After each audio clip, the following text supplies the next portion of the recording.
dia ho ampitomboana amintsika mandrakariva indray ny fahasoavana sy ny fiadanana avy amin'Andriamanitra ray sy Jesosy Kristy tompontsika. Androantsika dia hiresaka manokana momba ny antsoina hoe ny teboka dimy amin'ny asam-pamonjeny Kristy sy ny fomba iainana an'izany. Ny teboka dimy amin'ny asam-pamonjeny Kristy sy ny fomba iainana an'izany, zay no resahantsika androany. Maninona moa tsika no zay no resahantsika? Satria ny antony zany asam-pamonjeny zany efa fantatritsika, ho resahako rehefa avy eo efa fantatritsika daholo, fa saingy izao ny olana maninona ny tsy mitondra ninina eo amin'ny fiainantsika ilay fahamarinana, maninona ny tsy misy maninona no ohatran'ny tsy mety tonga fiainana eo amintsika zany fahamarinana zany. Dia zay no ho resahantsika androany. Tadio mandrakariva ry havana, tadio mandrakariva fa ny marina fantatritsika no manafaka atsika. Tsy izay zavatra rehetrarehetra fantatritsika dia mety hanafaka atsika daholo, fa ny marina fantatritsika, zany hoe saintsika, latsaka ao am-pontsika ary tonga fiainantsika, izay no manafaka atsika zany. Zay zany mila hazo zay aloha ety am-boalohany. Zay mila hazo zay ety am-boalohany. Maninona ihany koa no ity sujet anankiray ity no resahany, satria ireto sujet anankidimy reto amin'ny kristianina antsika, ireto sujet anankidimy reto no ivon'ny fiainana kristianina. Ireto teboka anankidimy reto no ivon'ny fiainana kristianina, ary isaky ny teny zao hoe banjiny Kristy, dia ireto teboka anankidimy reto zany no mila banjintsika. Ireto teboka anankidimy reto no mila iainantsika, ireto teboka anankidimy reto no mila fantatritsika zany. Ety am-piandohana aloha dia te hanazava voalohany hoe tadio tsara fa zay zavatra banjintsika, zay zavatra ifatohantsika, zay zavatra saintsika, zay ny tsy maintsy miseho amin'ny tontolo hitamasontsika zany. Zay ny lasa fiainantsika, zay zavatra banjintsika, zay zavatra saintsika, zay zavatra ifantohantsika, ny tafalatsaka ao anatin'ny fotsika no lasa tsy maintsy ameno ny fiainantsika. Zay zany tsy maintsy ameno ny fiainantsika. Raha ny tena marina zany ety am-piandohana zany dia voalohany indrindra aloha te hiteny aho hoe ao anatin'izay zavatra zay dia matoa-tsika olombelona mihetsika, matoa-tsika mihetsika, dia tadio tsara fa ny antony mampietsika atsika olombelona dia misy faharesen-dahatra ao anatintsika. Misy faharesen-dahatra ao anatintsika, ary ny faharesen-dahatra ao anatintsika mahatonga atsika mihetsika. Avaiza ilay faharesen-dahatra? Ny faharesen-dahatra dia vokatry ny zavatra tontolo hitamaso hitantsika, vokatry ny zavatra henontsika, hitantsika, tsapaintsika, sy ny zavatra eo amin'ny tontolo hitamaso izay mandresy lahatra atsika ary manova ny fomba fisainantsika ary mahatonga atsika lasa mihetsika. Zay zany no mila mazava ety amin'ny voalohany. Matetika tsika rehefa ny tontolo hitamaso no banjintsika, ny tontolo hitamaso ny ifantohantsika, dia lasa mandresy lahatra atsika, dia lasa manova ny fomba fisainantsika, dia iny no mitarika ny hetsika ataontsika. Dia raha isaratsiana fa raha ny tontolo hitamaso miovaova, ny tontolo hitamaso mety misy zavatra mampatahotra, mety misy zavatra mampalahelo, mety misy zavatra mahatezitra sy ny zavatra isan-karazany. Raha ireny zavatra ireny ifatohantsika dia tadio tsara fa rehefa ireny ifatohantsika dia hilatsaka ao anatin'ny fotsika, hiteraka tahotra alahelo fatezerana sy ohatr'izany, hanova ny fomba fisainantsika, ary iny no mitarika atsika hetsika. Fa ho antsika kristianina kosa ry havana dia hafa. Ho antsika kristianina dia tsotra, ny fahamarinana no mila manetsika atsika. Zany hoe zavatra marina, ary io zavatra marina io ireo teboka dimy zay ho resahantsika rehefa avy eo. Io zavatra marina io no mila ifantohantsika, tsy mifantoka amin'ny tontolo hitamasotsika fa mifantoka amin'ireo fahamarinana dimy ireo teboka dimy ireo. Ary rehefa mifantoka amin'ireo teboka dimy ireo tsika dia ireo zavatra tsy miova mandrakizay. Rehefa mifantoka amin'ireo teboka dimy ireo tsika dia tadio tsara fa manova amin'ny toe-pontsika izay, mahatonga fitsahara, mahatonga fiadanana, mahatonga fifaliana, ary rehefa avy eo manova ny fomba fisainantsika, ary zay ihany koa no manetsika atsika, zay ihany koa no manetsika atsika. Eny ary havana, zay no hoe la iresakitsika momba an'ireo teboka dimy zay mila mampietsika atsika kristianina, mila ivo ny fiainantsika kristianina, mila banjinitsika kristianina. Voalohany aloha ry havana, voalohany amin'izany teboka ao anatin'ny asam-pamonjen'i Jesosy Kristy zany a, de ny antsoina hoe Kristy mamela heloka. Ho tantsaiko daholo izy anankidimy. Kristy namela ny helokontsika taloha, ankehitriny aroavy. Hiditra lalindalina rehefa avy eo fa ho tantsako fotsiny tsirairay le izy. Kristy namela ny helokontsika taloha, ankehitriny aroavy. Zay ny teboka voalohany zay. Ny teboka faharoa de izao, i Kristy nitondra ny endripahafatesana rehetra tokony hitrangy eo amin'ny fiainantsika. Zay ny teboka faharoa.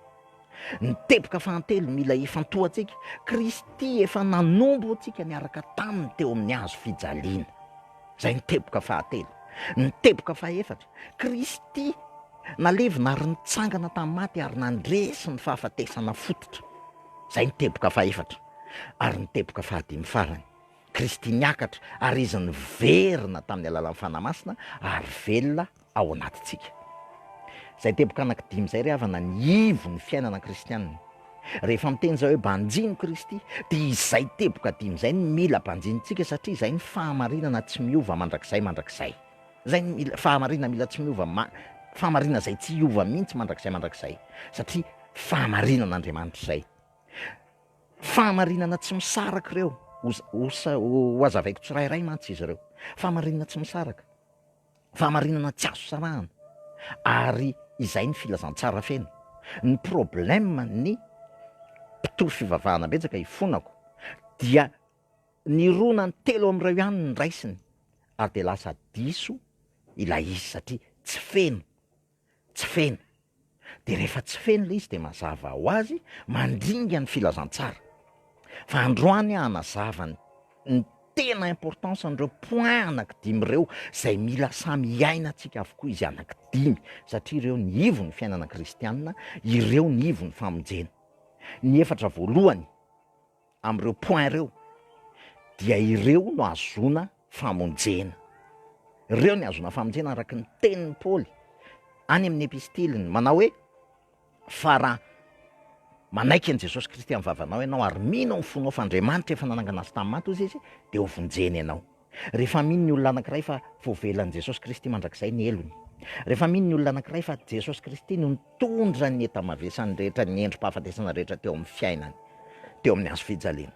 Rehefa mino ny olona anankiray fa efa niaraka vombo tamin'i Kristy teo amin'ny hazo fijaliana izy, ary rehefa mino ny olona anankiray efa nitsangana tamin'ny maty Jesosy Kristy ary nanome anazy ny fandresena, de voafonjy ny olona, mandray famonjena ny olona ary miaina fiainana mandrakizay ny olona.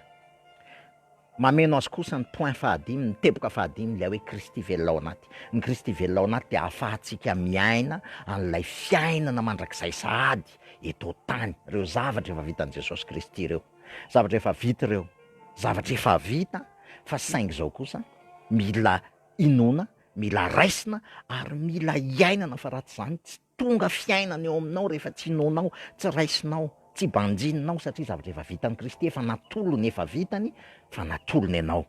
Eny ary hiditra tsirairay amin'ireo zavatra ireo arantsika. Voavelany helokao. Avaiza moa no misy ny famelan-keloka?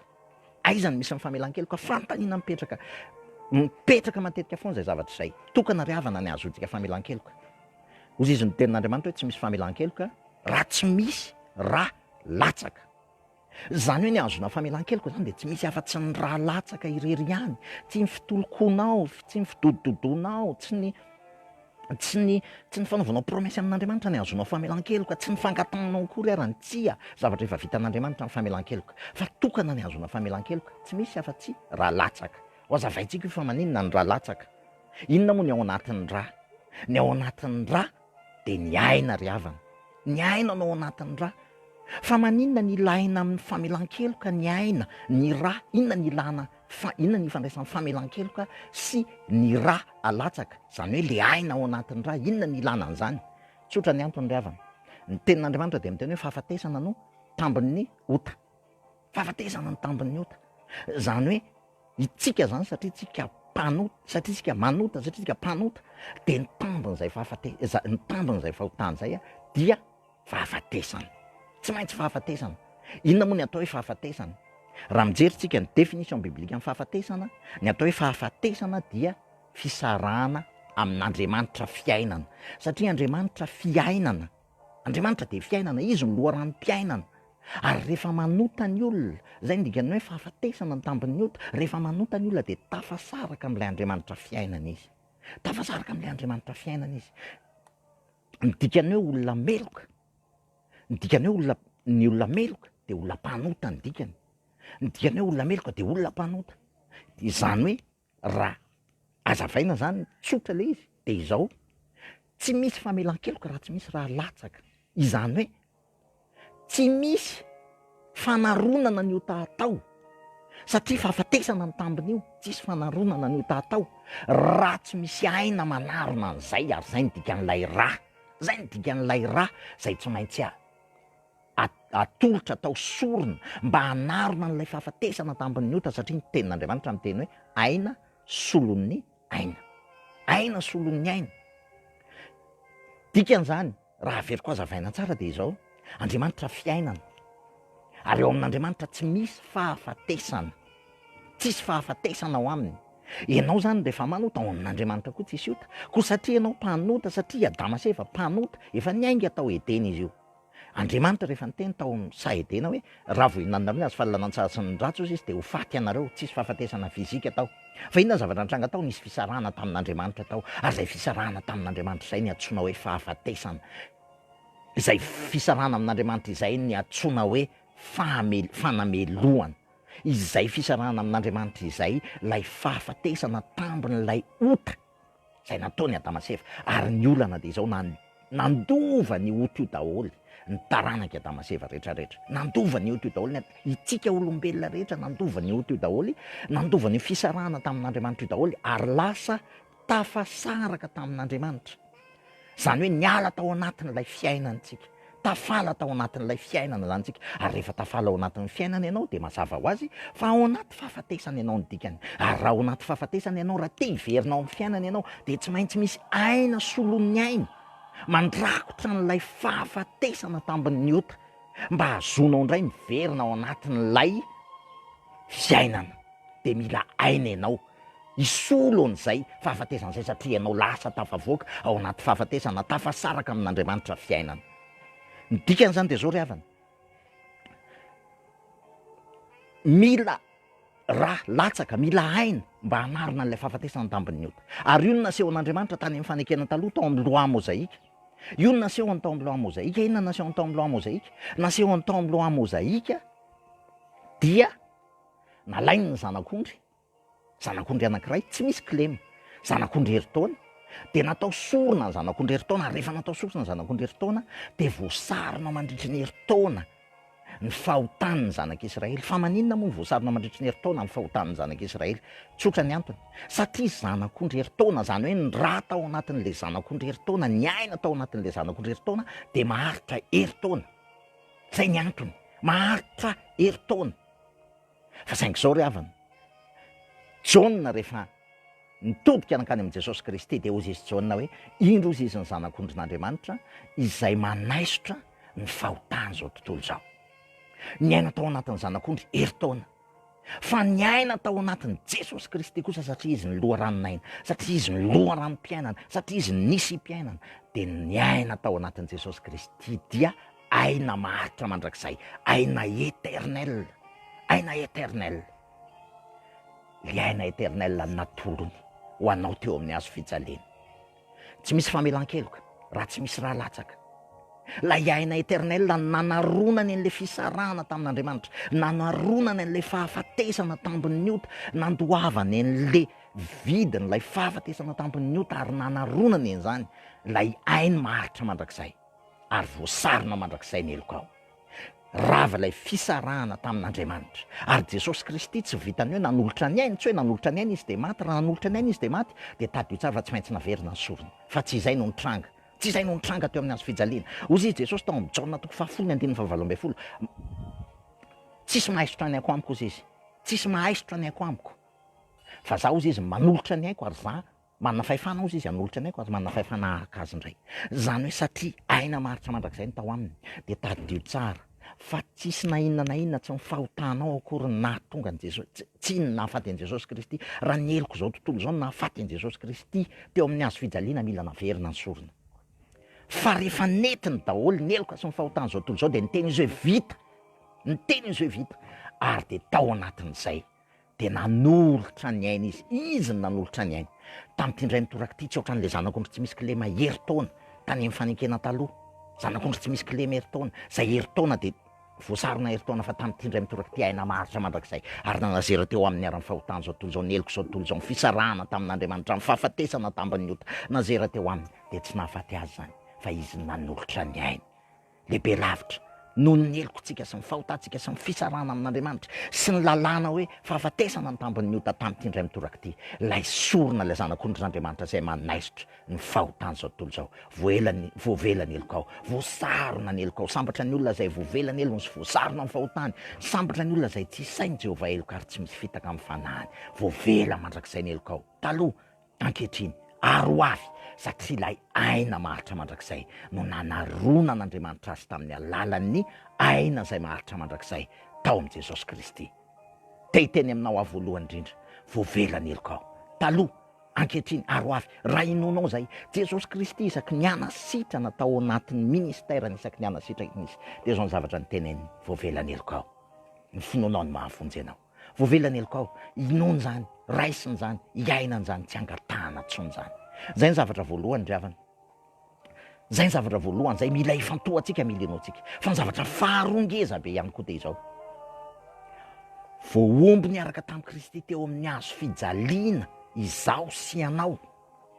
Voaomby niaraka taminy teo, zavatra efa vita koa zany. Zay ny tenin'ny Paoly any amin'ny Galatianina, zay ihany Kristy Jesosy izy de nanombo ny nofony sy ny filany teo amin'ny hazo fijaliana, nanombo.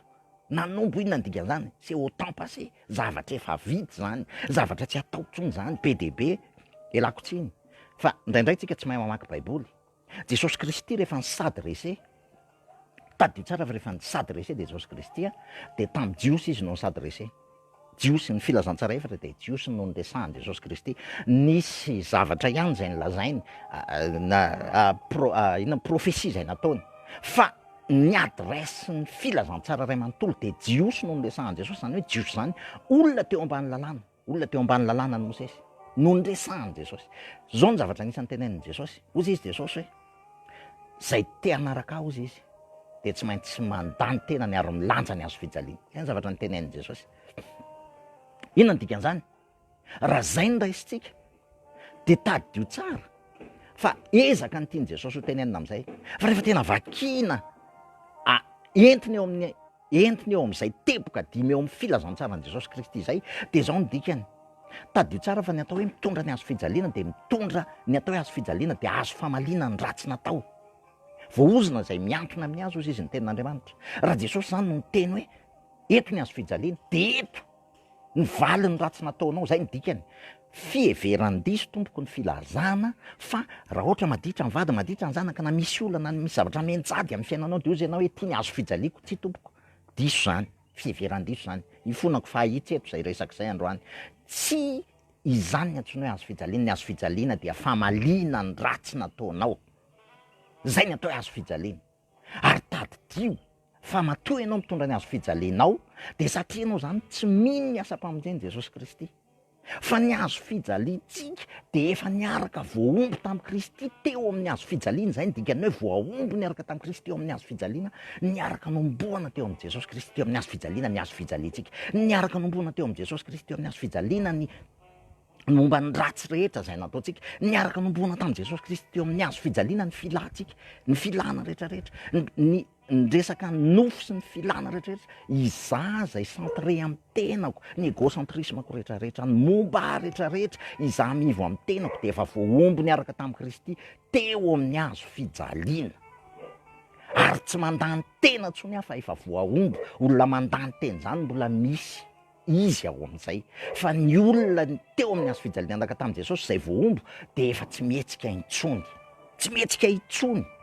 Ny olona voombo niaraka tamin'i Kristy amin'ny hazo fijaliana, tsisy anao tsony, tsisy hoe za tsony, tsy hoe za zao tsia, efa voaombo ianao, efa voombo niaraka tamin'i Kristy amin'ny hazo fijaliana. Ary zay zavatra faharoa zay, tsy zavatra atao zay fa zavatra inona ihany koa, tahaka an'le famelan-keloka zay efa niresahako teo. Mila inoantsika zay, mila iainantsika zay, mila raisitsika zay a. Fa rehefa tsy inoantsika sy iainantsika, raisitsika zay, de mazava ho azy fa tsy misy nenenina mitrangy eo amin'ny fiainantsika. Lasitsika andeha hiezaka, andeha hanao an'izao, andeha hanao andry, andeha hanombony nofo, hiezaka hanombony nofo, andeha hifatianina, andeha hanao zao, tsy izany riavana ny fanombohana ny nofo. Ny fanombohana ny nofo de tsy misy afa-tsy ny finoana fa teo amin'ny Jesosy, teo amin'ny asa-pamonjeny Jesosy Kristy, teo amin'ny hazo fijaliana efa niara voaomby teo tsika. Inoantsika fa voavela eloko tsika noho ny asa-pamonjeny Jesosy, fa mila mino koa tsika fa niara voaomby tsika noho ny amin'ny asa-pamonjeny Jesosy. Mila mino an'izany tsika, voaomby ilay tsika taloha. Zay ny zavatra faharoa ry havana.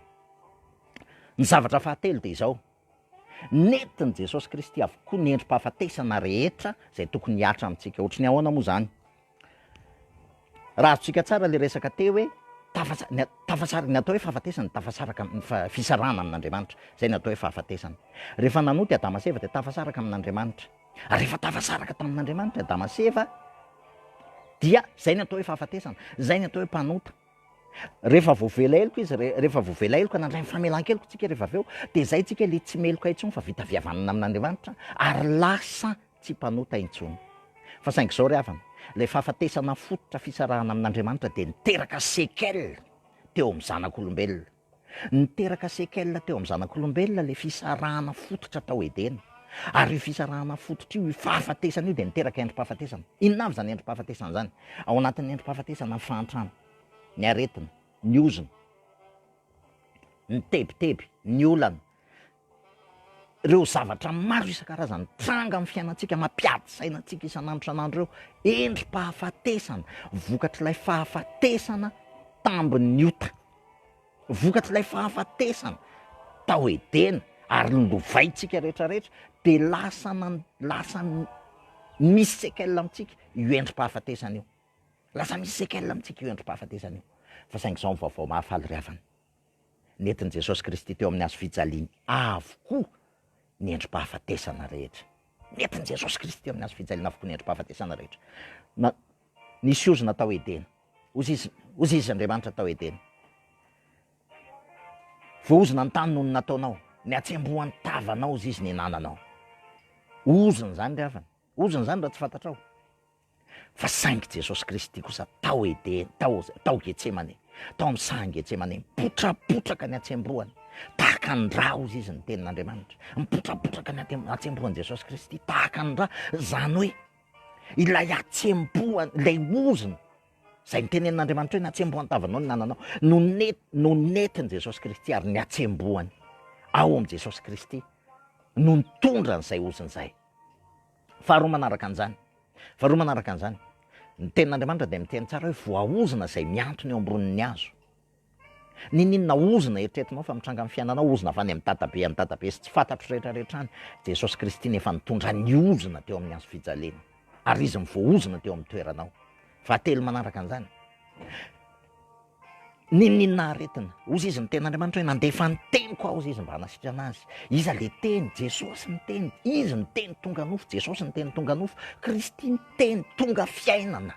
Izy ny teny tonga fiainana ary nandefa ny teniko aho izy Andriamanitra mba hanasitra anazy. Ny diakapoka taminy nanasitranana anareo, nentin' Jesosy Kristy zany. Ninona aretina eo aminao, efa nentin' Jesosy Kristy zany. Misy adi-tsaina ve aminao, misy olana ve, misy zavatra mampitebiteby, mampatahotra sy ny ohatran'izany ve eo aminao?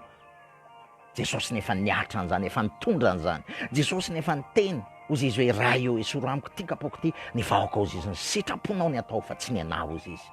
Jesosy Kristy nefa nisatrohana tsilo ninina adi-tsainao, ninina olanao, ninina mampitebiteby anao. Jesosy Kristy no nisatrohana tsilo, izy no nisatrohana tsilo ary izy nefa nitondra ny adi-tsainao rehetrarehetra zay tokony hoentinao.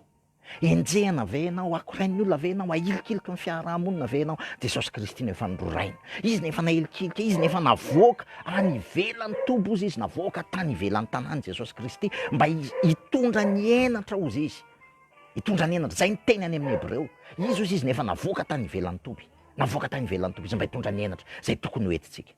raha azontsika zany zavatra rehetrarehetra zany. Ary zay no mahatonga an' Jesosy miteny hoe makanesa ozy izay ty amiko ianareo izay miasa fatratra sy mavesatretana zany manome anareo fitsarana. Izy no efa nizaka ny zavatra rehetrarehetra teo amin'ny toerantsika raha mino an'izany tsika. Zay no antsoina hoe loi de la substitution. Izy no nitondra ny teniny na i Jesosy Kristy ary ny teny izy en personne. Mijinja an'izay tsy nafafinareo ianareo izy izy. Olo-kafa mamafy ary anareo no mijinja. Olo-kafa mamafy ary anareo no mijinja. Mijinja an'izay tsy nafafinareo ianareo. Zany hoe itsika namafy fahotana. Fa Jesosy Kristy no mijinja an'izany fahotantsika zany raha tena inotsika zany. Itsika no ny amin'ny fisarahana amin'Andriamanitra dia nisy endripahafatesana isan-karazany ary ireo endripahafatesana netiny Jesosy teo amin'ny hazo fijaliana. Mila inotsika koa zany. Fa rehefa vita zay rehetrarehetra zay ry havana, tadio tsara fa teo misy antony matoa teo ikarandoha teo Golgota no natao teo Golgota no fantsihan' Jesosy Kristy. Inona ny dikan'izany? Tsotra ny antony ry havana. Ny fantsihana teo Golgota izy satria zao ikarandoha misy zavatra mila crucifié ny fomba fisainantsika taloha. Le fisainantsika égocentrique mila crucifié. Ary zay ny antony natonga hoe teo Golgota izy no fantsihana. Teo Golgota izy napetraka ny hazo fijaliana eo amin'ny saina. Eo amin'ny saina.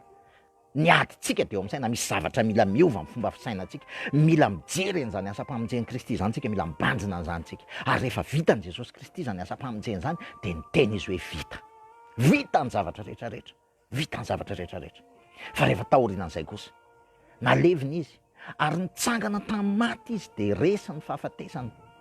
Raha iso sary an-tsainy zany, resy ny fahafatesana. Raha maty fotsiny Jesosy tsisy ninina, tsy misy dikany, fa resy ny fahafatesana. Resy ilay fahafatesana tambon'ny ota nomeny anao mifandresena. Resy nitsangana tamin'ny maty Jesosy Kristy, rava ny fahafatesana. Raha iso sary an-tsainy zany, rava ny fahafatesana, netiny ny endrim-pahafatesana rehetra. Fa raha mino an'izay zany ianao dia foana le fahafatesana. Le fahafatesana zany hoe le fisarahana amin'Andriamanitra ny resahako eto. Le fisarahana tamin'Andriamanitra foana, rava, ary manomboka eo zay le fandresena zay. Lasa tafaray amin'Andriamanitra tsika, lasa reconnecté amin'ny Dieu créateur itsika. Zay mino an'izay, lasa reconnecté, lasa tafaverina ao anatin'izay firaisana amin'Andriamanitra zay. Tsy ao anatin'ny fahafatesana fotsiny, fa nalany avy ao anatin'ny fahafatesantsika ary nafindra ny tao amin'ny fiainana. Nalany avy ao maizina ozy izy nanalatsika ny ala ao maizina ho amin'ny fahazavany mahagaga. Izy nanalatsika hiala ao amin'ny fahafatesana, hifindra ao amin'ny fiainana. Zay fitsanganan' Jesosy Kristy zay nanalatsika tao ary nifindra tao amin'ny fiainana. Zay ny asa-pamonjena ry havana. Raha mino an'izay ny olona vovonjy izy. Raha raisin'izay azo ny fiainana mandrakizay. Raha tena hiainan'izay azo ny fiainana mandrakizay. Fa saingy zao ry havana, tadio kosa fa araka ny teniko teo, io endrim-pahafatesana io mbola miseho amintsika, hitatsika zany mandraky ty ny androany, mbola misy aretina, mbola misy olona, misy tebotebo, misy ny fanontana, misy ny zavatra rehetrarehetra. Ary zay indrindra ny nahatonga an' Jesosy Kristy niakatra. Mahatsara anareo mifelako izy izy, fa raha tsy ala dia tsy ho avy aty aminareo mimpananatra. Ary rehefa nidina izy dia lasa tsy tsika tsony velona. Ozy izy Paoly vombo niaraka tamin'i Kristy amin'ny hazo fijaliana ary tsy izaho tsony velona, fa Kristy ny velona atao anatiko. Ary zay ivelomako amin'ny nofo ankehitriny dia ivelomako amin'ny finoana ny zanak'Andriamanitra zay efa tiaka nanolotra ny ainy hamonjy ahy. Lasa velona ao anatintsika Kristy fananasiny. Lasa nahazo identité vaovao tsika, tsy identité mpanota intsony fa identité kristika, identité an'i Kristy. Identité an'i Kristy. Inona ny dikan'izany ry havana? Io identité an'i Kristy, io fanamasina io no mampitodika antsika mandrakariva hibanjina an'ireo asam-pamonjeny Jesosy Kristy zay efa vita an'ireo, ireo efatra voalohan'ireo. Ninona zavatra mitranga amin'ny fiainanao? Mety manoto ianao, mbola manoto tsika, tsy afaka mandaingina amin'izany tsika, mety mbola manoto tsika, fa isaky ny fotoantsika mitodika andray, miaiky Jesosy, tena miaika afa-diso a Jesosy, dia mitodika eo amin'ny asa-pamonjeny Jesosy Kristy isika ary mandraindray ny famelan-keloka efa vita. Raisiko indray ny famelan-keloka zay efa vitanao 2 arivo taona lasa. Raisiko indray zany, mino an'izany indray aho. Misy zavatra mitranga eo amin'ny tontolo hita-maso, mitady réagir tsika. Mitady réagir tsika, vao misy zavatra dia mitady réagir, mitady hoentin'ny fo, mitady atahotra, mitady alahelo, mitady ho tetra sy ny zavatra ohatran'izany, dia mibanja ny asa-pamonjeny Kristy. Non, efa voaombo aho. Efa voambo lay za taloha préagir par rapport amin'ny réalité, tsy miréagir par rapport amin'ny réalité ntsony fa miréagir par rapport amin'ny vérité amin'ny asam-pamonjeny Kristy. Efa voambo tsy mihetsika ntsony fa Kristy kosa mivelona atao anaty ko ary lasa manetsika andray. Za efa tsy mihetsika ntsony satria efa voambo, fa izy kosa ny velona atao anaty ko ary lasa manetsika andray rehefa mibanjina ny asam-pamonjeny rehefa mifantoka eo amin'ny asam-pamonjeny misy zavatra mandalo, misy ady, misy olana mity, misy ady tsaina, misy zavatra ohatran'izany mitranga eo amin'ny fiainantsika, mbola misy zany satria eto tanintsika mibanjina ny asam-pamonjeny Jesosy Kristy efa netiny. Inona ny tsy netiny Jesosy Kristy teo amin'ny azo fijaliana, aretina ve, olana ve, tebotebo ve, fanilokiliana ve, sy ny rehetrarehetra netiny teo zany. Makanisy eo aminy, banjino izy de mifantohy eo aminy, de anana fitsarany ianao, anana fiadanany ianao, anana fitsarany ianao. Fiadanako nomeko anareo izy tsy tahaka ny fanomehany zao tontolo zao, tsy tahaka ny fanomehany zao tontolo zao. Misy olona ve manao ratsy ianao, misy olona ve anananao alahelo, misy olona ve tsy mety avelanao eloka, mitodio amin'ny asam-pamonjeny Jesosy Kristy. Tahaka ny namelana ny helokareo izy mba hamelanareo koa ny eloko ny hafa. Rehefa mandray famelan-keloka ianao de automatique ianao mamela eloka ny hafa. Ndraisinao famelan-keloka avy amin'ny Jesosy Kristy, zay anananao ny afaka zarainao, zay anananao ny afaka zarainao. Voavela eloka ianao de mba mamela eloka ihany koa. Mahazo maimaim-poana famelan-keloka ianao de mamela eloka ny hafa ihany koa ianao. Amin'ny zavatra rehetra zay mitranga eo amin'ny fiainantsika, lasa Kristy ny manetsika atsika. Tsetsehany tontolo hita maso intsony itsika. Raikitra misy ny aretina, misy ny zavatra ohatran'izany, réalité zany, miova zany, mety miovaova zany raha zany mampietsika atsika.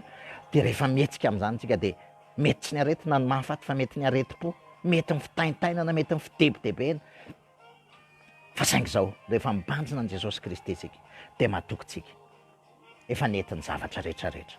Efa netiny zavatra rehetrarehetra. Ary zay ry havana ny tena fiainana kristianina, zay ny tena mila ifantohana, zay ny tena mila banjinina. Zavatra tsy misaraka zay reo zavatra teboka dimy reo ry havana. Teboka tsy misaraka reo. Fa tsy sanatria tenenitsika fotsiny hoe eo amin'ny hazo fijaliana ihany de hazo fijaliana de mijanona. Tsia, nitsangana tamin'ny maty Kristy ary velona atao anatsika. Tsy hoe prospérité fotsiny. Tsy diso zany, za tsy manda fa rehefa ao amin'ny Kristy tsika, omeny ny sahaza atsika ary manana ny sahaza, manana an'izay sahaza atsika rehefa ao amin'ny Jesosy Kristy, ka vonona no ampiasainy, vonona ny iasany Kristy velona ao anaty zany, omeny an'izay sahaza tsika ary lasa gérant tsika ao anatin'izany, migérer ny zavatra zay apetraka Andriamanitra eo amin'ny fiainantsika. Ary manana fahonona tenany amin'izany tsika. Fa tsy ny harena eto tany ny hazakazana, io ny lasa tompona, satria tsy mahay manompo tompo roa tsika. Lasa fitahiana, lasa harena ny lasa hazakazana. Tsy izany. Satria efa voaomby niaraka tamin'ny Kristy ihany koa tsika. Raha azontsika tsara zay ry havana. Ny olona kristianina olona tena faran'izay tena équilibré.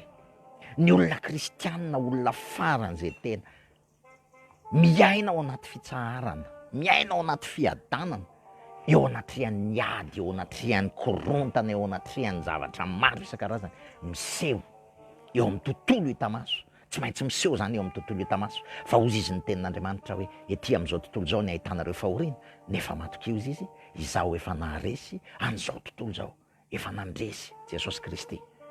Indro aho ozy izy manao zavatra rehetra ho fitoerany tongotro. Indro aho manao zavatra rehetra ho fitoerany tongotro. Ary zay miasa mpamonjeny Jesosy Kristy, ary zay Kristy velona ao anatsika. Zay miasan'ny Kristy velona ao anatsika, manifester.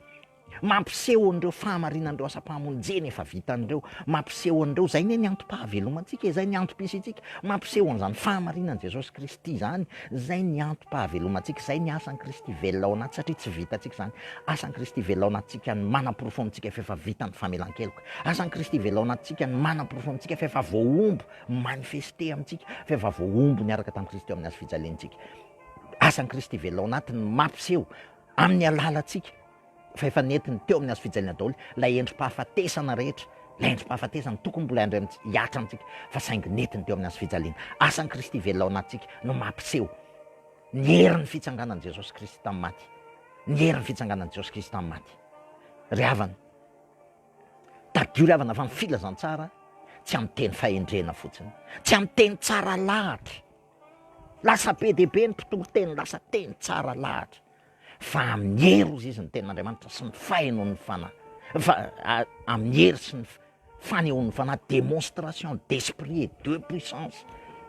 Lasa lasa tsy notsika tsony zany démonstration d'esprit de puissance zany hoe herin'ny fitsanganan'i Jesosy tamin'ny maty, herin'ny fahaveloman'ny Kristy ao anaty zany. Lasa malemilemy ny kristianina, lasa fatalista ny kristianina, lasa hoe zay tsy maninona fa zany tsia ny herin'ny fitsanganan'i Jesosy Kristy tamin'ny maty sy ny fahavelomany ao anatsika, ary ny asam-pamonjeny Kristy ray manontolo de heriny meno atsika, ary asam-pamonjena goavana ananantsika fiainana mandrakizay aloha voalohany indrindra, fa faharoa manaraka an'izany mba hiverina ao anatin'ny mission endémique ozy izy ny tenin'Andriamanitra, dana ozy izy anjakao ny zavatra rehetra, dana anjakao ny zavatra rehetra. Kristy ny manjaka amin'ny zavatra rehetrarehetra fa tsy tsika akory, fa saingy zao ataony fitaovana kosa tsika mba hahafahany mampiseho an'izay herin'ny asam-pamonjeny zay, manambara an'izay herin'ny asam-pamonjeny zay, ary manaiky an'izay herin'ny asam-pamonjeny zay.